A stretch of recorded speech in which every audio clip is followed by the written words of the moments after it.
Shalom, selamat pagi anak-anak semuanya. Apa kabarnya pagi hari ini? Berharap anak-anak semuanya dalam keadaan baik, sehat, dan penuh semangat untuk beribadah pagi hari ini. Anak-anak semuanya sudah seminggu, akhirnya kita boleh berkumpul bersama di rumah masing-masing untuk beribadah, memuji dan menyembah Tuhan Allah kita.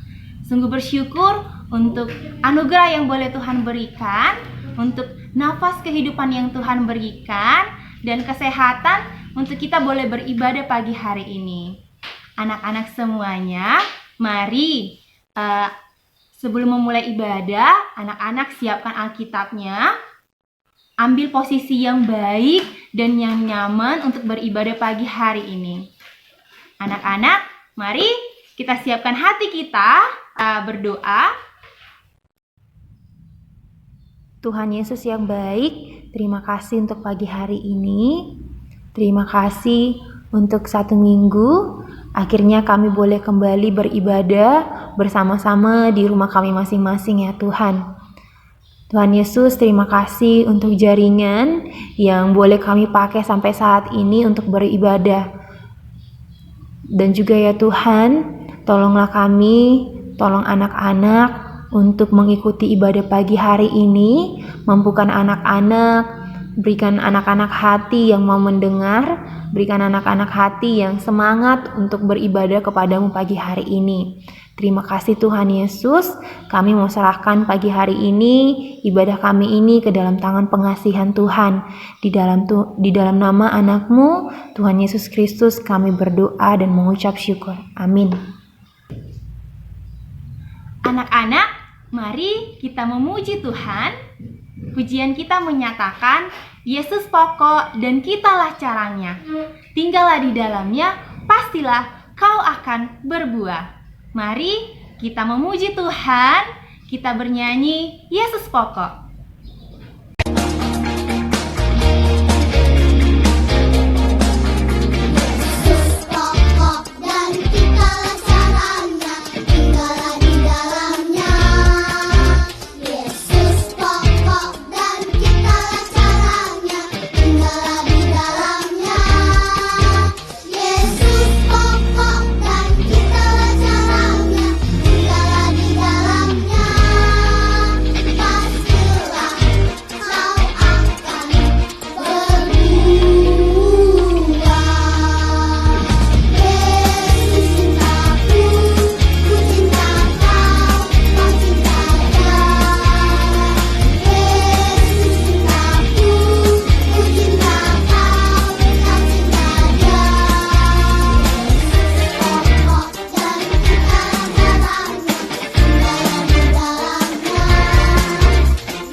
Anak-anak semuanya, saatnya kita akan mendengarkan firman Tuhan.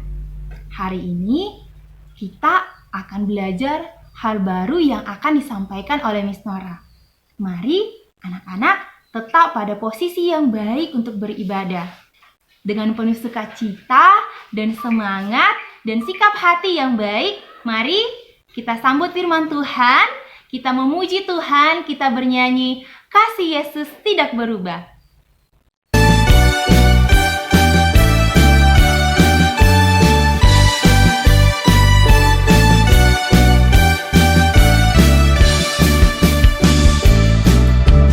Kasih Yesus tidak berubah. Kasih Yesus tidak berubah. Kasih Yesus tidak berubah. Dulu, sekarang, selamanya. Kasih Yesus tidak berubah. Kasih Yesus tidak berubah.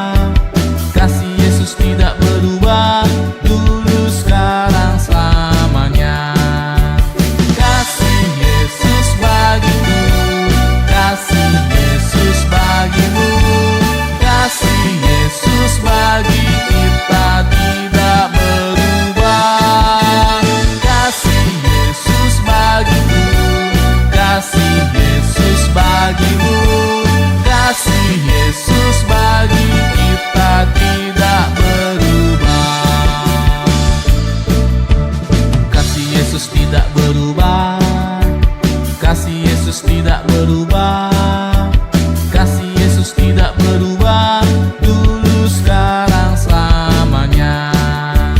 Kasih Yesus bagimu, kasih Yesus bagimu, kasih Yesus bagi kita tidak berubah. Kasih Yesus bagimu, kasih Yesus bagimu, kasih Yesus bagi kita tidak berubah. Kasih Yesus bagimu, kasih Yesus bagimu, kasih Yesus bagi kita tidak berubah. Kasih Yesus bagimu, kasih Yesus bagimu, kasih Yesus bagi kita tidak berubah, tidak berubah.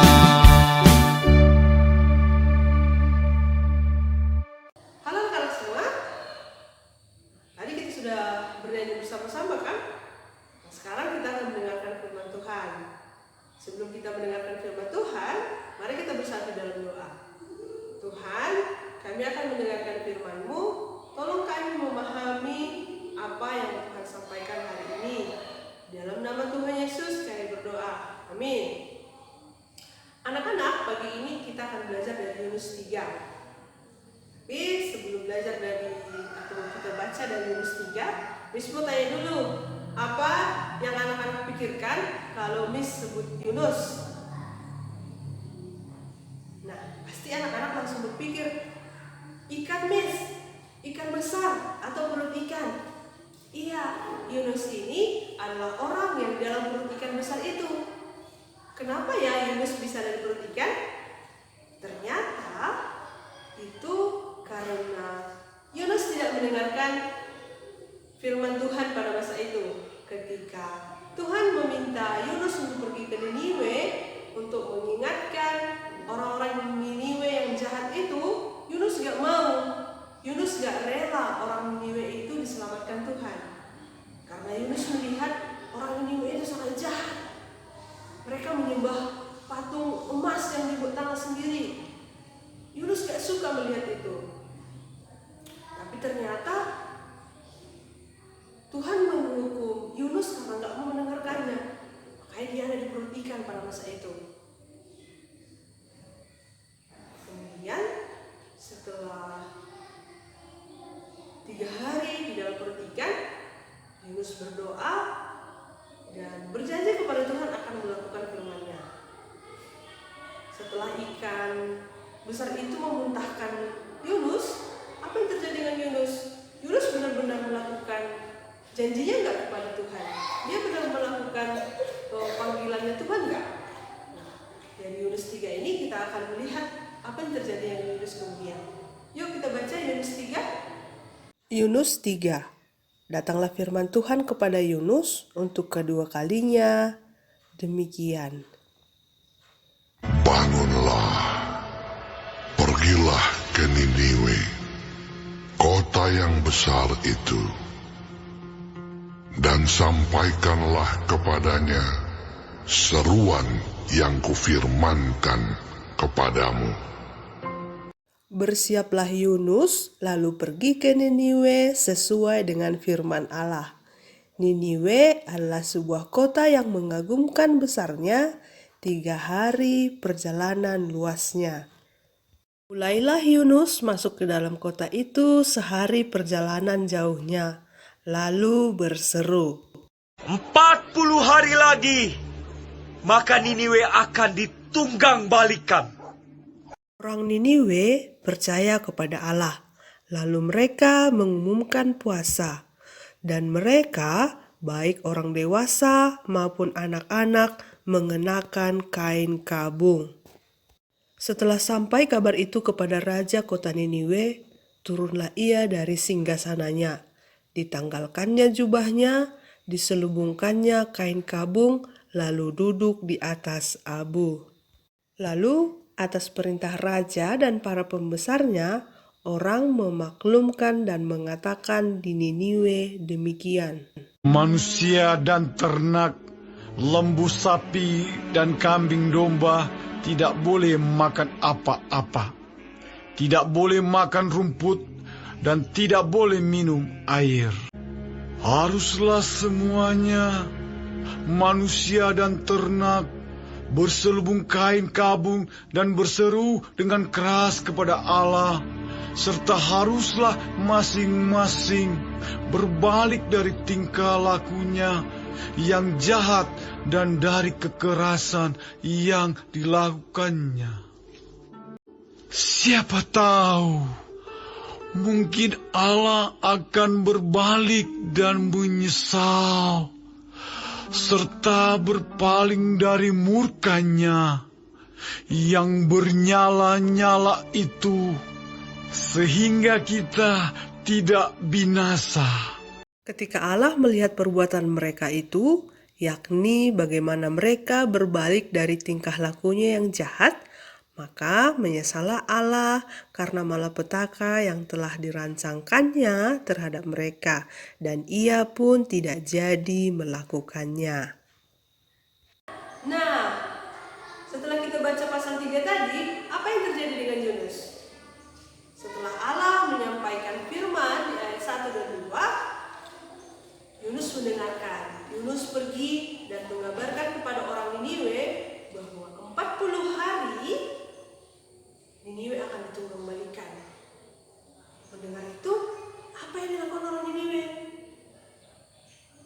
Mereka ternyata percaya kepada Allah. Mereka mau bertobat dari kejahatan mereka. Mereka berpuasa. Mereka berdoa kepada Allah. Dan itu bukan cuma untuk manusia, tapi juga hewan mereka. Dan dalam masa-masa perkabungan mereka itu, mereka berharap Allah tidak jadi menghukum mereka. Dan benar, karena ketulusan orang Niniwe untuk bertobat, apa kata ayat 10? Tuhan tidak jadi menghukum orang Niniwe. Tuhan mengampuni mereka. Bagaimana dengan kita anak-anak? Saat sesuatu yang baik dinasihatkan kepada kita, apa yang kita lakukan? Apakah kita membiarkan diri kita hanya sebagai pendengar atau mau melakukannya? Kita harus belajar dari orang Niniwe ini. Saat Tuhan mengingatkan mereka untuk bertobat, mengingatkan mereka untuk tidak lagi melakukan kejahatan, mereka mau mendengar dan melakukannya. Walaupun kita seperti ini, mungkin anak-anak suka berbohong, mencuri, berantem sama temennya, atau abangnya, sama kakaknya, sama adiknya, berkata-kata kotor, gak mau belajar, main game sampai larut malam. Kita pasti diingatkan untuk tidak demikian lagi. Sebagai anak-anak yang sudah mendengarkan firman Tuhan ini, kita harus berjuang untuk melakukan firman Tuhan. Jadi kita bukan hanya pendengar, tapi pelaku firman Tuhan. Kita berdoa, memohon kepada Tuhan agar kita ditolong berjuang menjadi pelaku firman Tuhan. Amin. Kita berdoa. Tuhan, terima kasih untuk firman hari ini mengingatkan kami untuk menjadi pelaku-pelaku firman Tuhan, bukan hanya pendengar. Tolong kami Tuhan dalam perjuangan kami hari-hari menjadi pelaku firman-Mu. Dalam nama Tuhan Yesus saya berdoa. Amin. Sampai jumpa anak-anak semua. Tuhan Yesus memberkati.